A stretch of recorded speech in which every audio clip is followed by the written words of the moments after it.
Hey everybody, it's Joe Richardson here. Um, it's about time to talk about the dogs again. I've put it off about as long as I could, and I just had to say that some Georgia fans maybe aren't too high on Georgia if the play calling doesn't get better on offense, that is. But I mean, before we get to that preview, let's just talk about Kentucky for a minute. Swift had over 100 yards rushing, 179 of it set. His receiving yards were -7. Fromm went 9 for 12 passing, and one of those catches went for negative yardage. However, he did have like 35 yards or something total. He didn't throw it very much because it was raining and the weather didn't allow uh, for throwing a lot at all. I mean, the Kentucky quarterback went 2 of 15 passing. So, yeah, and Sawyer Smith was healthy, but he didn't get to play. I guess they wanted to go with I guess they wanted to. They probably didn't want to expose Sawyer Smith because who knows if he's going to be the starter again or if he's even fully healthy, but just stressing out. But we did get to see a wide receiver who will probably go back to his position eventually. But yeah, he tried to run, and I think he did a little bit of running, but of course Georgia's defense is stout even against dual threat QBs. But yeah, I mean Georgia basically shut out Kentucky 21-0. I mean Fromm didn't even get a touchdown this one. I think it was Swift and Harrion. Swift got 2, Harrion got 1, I think. I mean, Fromm barely threw the ball, so I think so. Yeah, the fans were booing, and that helped Swift run better in the second half, especially. If Kirby Smart is indeed trying to tell the offense coordinator what to call, maybe Kirby shouldn't let the play. Maybe Kirby Smart shouldn't tell the offensive coordinator what to call, but maybe Kirby. That's probably why Jim Chaney left for Tennessee, because maybe he was handcuffed to Kirby and was listening to what Kirby wanted him to call. Kirby better stick to helping defensive coordinator and let offensive coordinators do their job.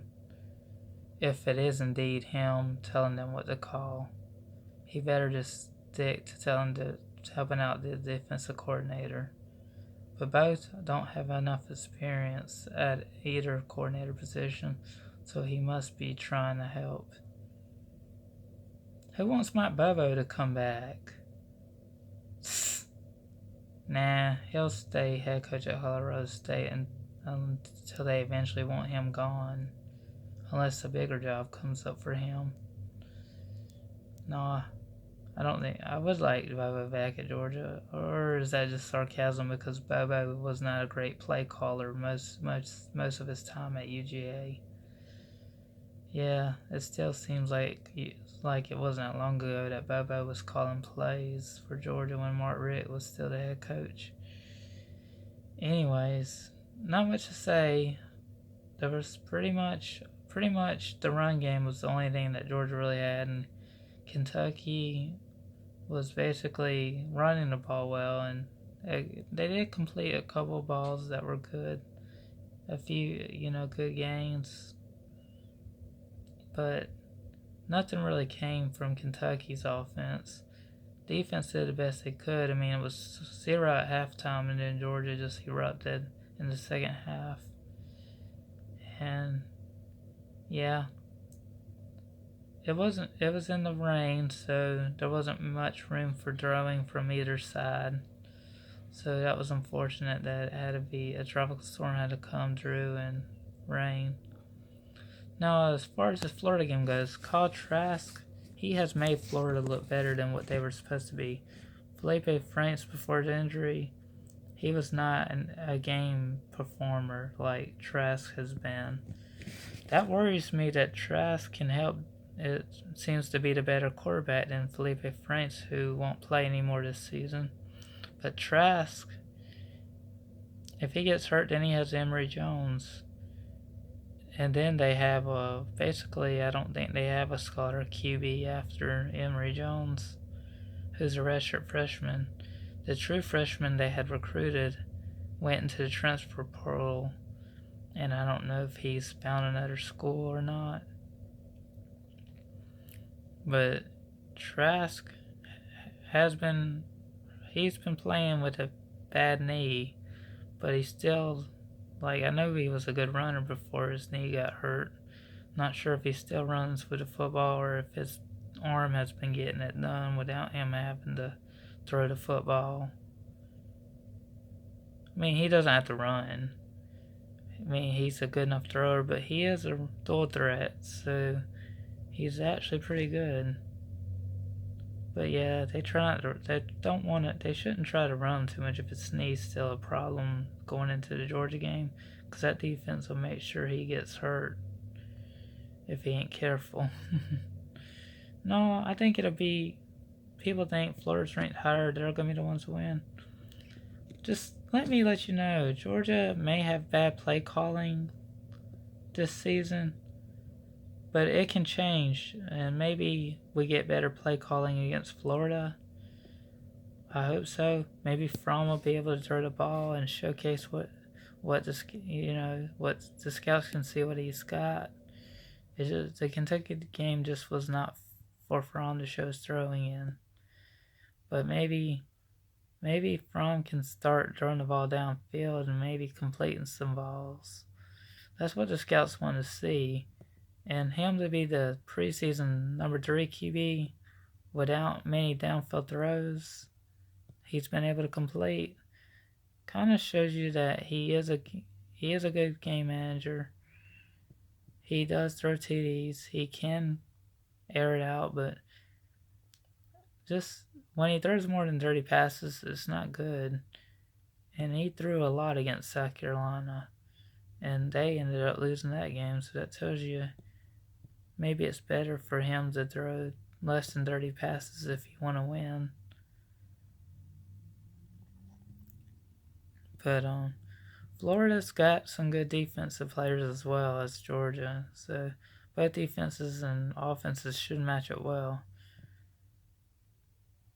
And DeAndre Swift, I just hope he can. I hope he can run outside some and the play calling not be to the middle every time. That's going to kill Georgia. And the play calling doesn't need to be predictable either. You need to have the defense guessing. If you're Georgia, you need the Florida defense guessing. And even if they disguise, Fromm's got to be able to make that change at the line of scrimmage if he sees something he don't like, and then just go with it. So yeah, the world's largest cocktail party. I've had friends who's gone. I've never been. Do I care to go? No, because I don't drink. But even if I didn't drink, do I really want to be there where drunk people are? Probably not. I am going to a high school football game Friday. Yeah, I'm going. Yeah, my high school team's traveling down to play the county right above where I live. Yep. Cook County Hornets are hosting Chris County Cougars, where I went to high school at Chris County. So yeah, so those who follow me that know South Georgia, you probably know this is going to be a good game, and it decides who wins the region. Just wanted to throw that in there. But let's go Dogs, and let's be behind the Georgia team and not worry about Florida, as much as we want to. If Florida wins, they win. If Georgia wins, that'd be great. But I feel like this hard-fought game, the better team will win. If it's not Georgia, then it's not Georgia. I do strongly believe Georgia can beat Florida, but it's going to take a lot, and the offensive line needs to block. That's going to be the key. Can Cade Mays and Ben Cleveland and company get it done? We'll see. So, all right, guys, let's just be dog fans. And if you're not a dog fan watching this, I do appreciate the view, because I do want to praise Florida and Dan Mullen for having such a good turnaround with the team. You know, even in his first year, they were getting better, and it still seems to be trending that way. So Florida's going to be competitive, I think, with Georgia. These from here on, I feel like if Dan Mullen can keep recruits from transferring out, that'd be good. And Kirby knows how to keep recruits from transferring. Dan Mullen's got to be able to do the same. But yet, he's still got to get his guys though, and we'll see how that works out. Anyways, go Dogs, and thanks for watching. Goodbye.